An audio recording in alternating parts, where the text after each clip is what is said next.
aniga waxaa la yiraahdaa Yusuf Abdurrahman Haji Kenya National Union of Teachers Treasurer Wajia Branta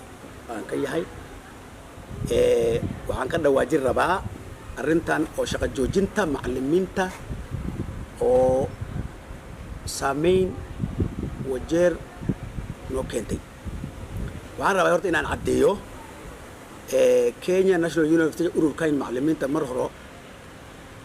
waan rabnay inay maaragtay dawladda macallimiinta ay fiiriso macallimiintana waa dawladda waa heshiinay Teacher Service Commission iyo annaga macallimiintii ama madaxda macallimiinta waa heshiinay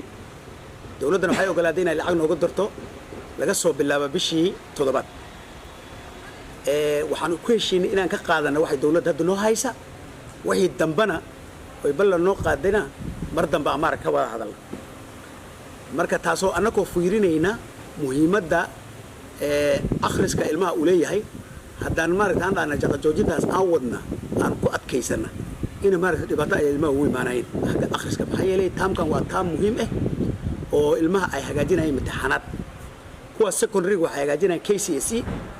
kuwa primary waxay hagaajinayaan kuwa grade 6 KPSEA taasoo muhiim u tahay inay ilmaha maaragtay iskuulka xaadiraan wayba waxaan idin sheegayaa inay maaragtay ay jirin shaqo joojin shaqadii iskuulaadka la furay taariikh 26 akhrisna iskuul loo baas ka socdo dadka oo waalidka ilmaha wili ku hayaan cidda